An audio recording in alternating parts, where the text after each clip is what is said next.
හයි කොහොමද ඔයාලට අයිබෝන් කියලා පිළිගන්නවා. ඉතින් මගේ YouTube channel එකට ඔයාලව ඉතින් ගොඩ දවසකින් තමයි vlog එකක් අරගෙන ආවේ.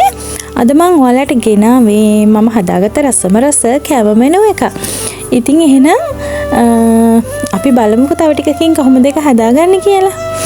ඉතින් උදේම පහන තියලා දවස පටන් ගන්නකොට හිතට මාර සැහැල්ලුවක් දැනෙන්නේ. මම ඉතින් කිරි ආහාර හදලා අපේ ලෝතර සම්මා සම්බුදුරජාණන් වහන්සේට පූජා කරලා ඉවරලා මට හම්බුණා පැණි දොඩම් ගෙඩියක්. ඉතින් මම ඒකත් හදාගෙන රස බලන ගමන් තමයි මේ චූටි වීඩියෝස් ටික ගත්තේ.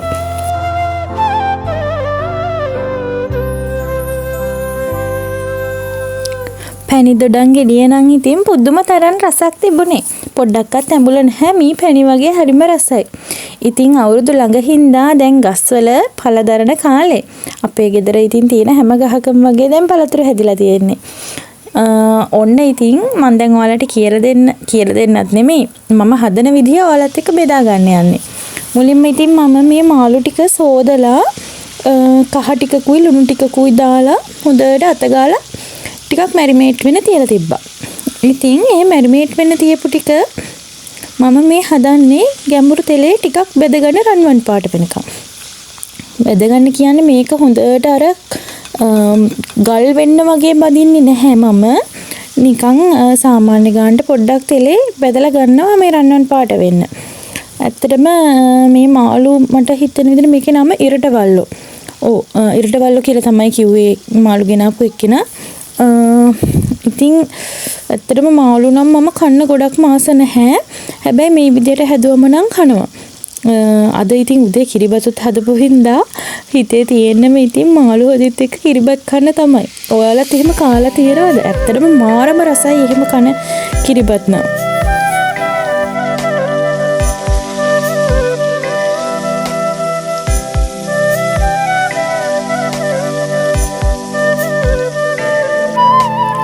මීට කලිනුත් ඉතින් මම ඔයාලට කියලා ඇති කැම උයනවා කියන එකට මම මාරම ආසයි.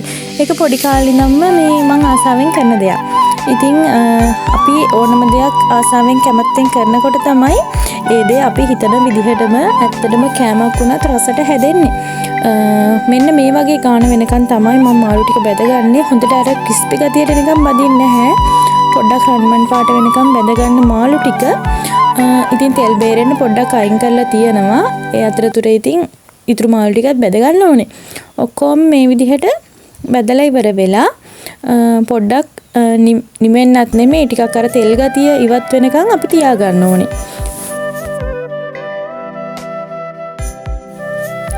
ඒ අතරතුරේ ඉතින් ඒකට ටෙම්පරාදුට අවශ්‍ය කරන දේවල් ටික කොටා ගන්නවා මම.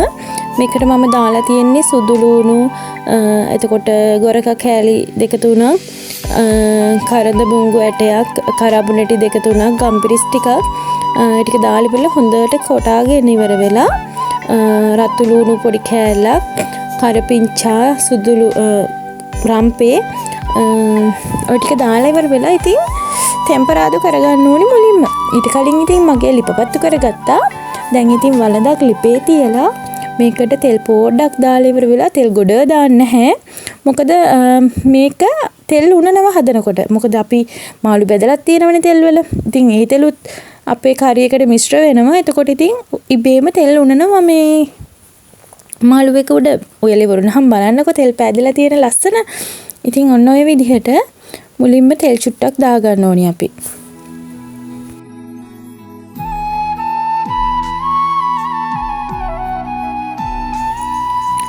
තෙල් දාගත්ත භාජනයට ඉතින් දැන් මම අර කොටාගත්ත ද්‍රව්‍ය ටික එකතු කරනවා. ඊට පස්සේ ඉතින් මේකටම මිරිස් කුඩු ටිකකුයි තුන පහ කුඩු ටිකකුයි එකතු කරලා හොඳට ටෙම්පරාදු කරගන්න ඕනේ. මම මිරිස් තුන පහ එකතු කරන කොටස නම් වීඩියෝ වෙලා නැහැ. ඊට අමතරව මම මොනක්වත් මේකට දැම්මේ නැහැ.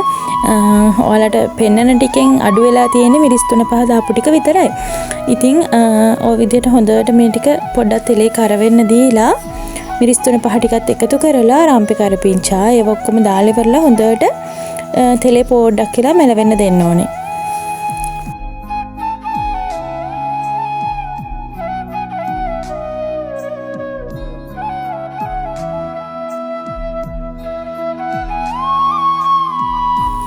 ඔන්න ඉතින් මේ තියෙන්නේ මිරිස් 3-5 ටිකත් එකතු කරලා අපේ තෙම්පරාදුව හදාගත්ත විදිහ.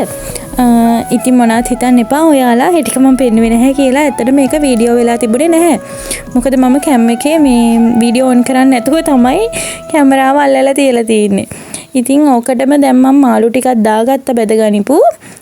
දාලා ඉතින් චුට්ටක් මාළු ටික කැඩෙන්නේ නැහැ දැන්. මොකද තෙලේ හොඳට බැදිලානේ තියෙන්නේ. ඒ වුණාට පරිස්සමට ඉතින් කවලම් කරගන්න ඕනේ.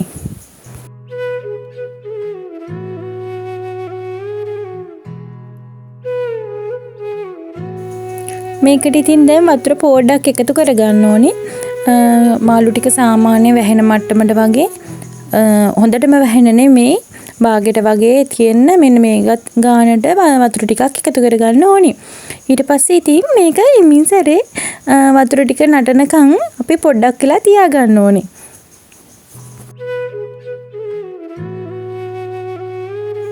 මේ තියෙන්නේ ඉතින් වතුර ටික නටාගෙන එනකොට අපිට මාළු ටික පේන විදිහ.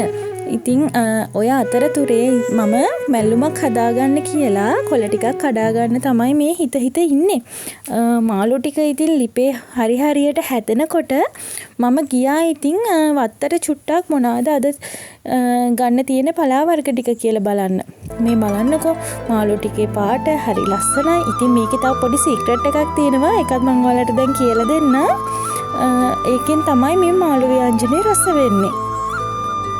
මාළු ටික මේ ගානට තැම්බීගෙන එනකොට මම මේකට සීනි පොඩ්ඩක් එකතු කරනවා. ඇත්තටම කිව්වොත් සීනි තේ හැන්දක් වගේ මම මේකට එකතු කරා. මොකද මෙතන මාළු ග්‍රෑම් 500ක විතර ප්‍රමාණයක් තියෙනවා. ඔයාලට පොඩියට පේනවා වුණාට. ඉතින් සීනි ටික දැම්මට පස්සේ ව්‍යංජනේ හොඳ කළු පාටක් එනවා. අපි මිරිස් බෙදලා කරලා අරගෙන නැහැ. නමුත් මේකෙදි ව්‍යංජනයට හොඳ කළු පාටක් එකතු වෙනවා. ඒ වගේම තමයි මේක ගොඩක් සැරයි. ඒ සැර ගතිය කැපිලා යනවා සීනි චුට්ටක් දැම්මට පස්සේ. හරිම රසයි. ඉතින් ඔයාලා මේ විදිහට හදලා බලන්නකෝ.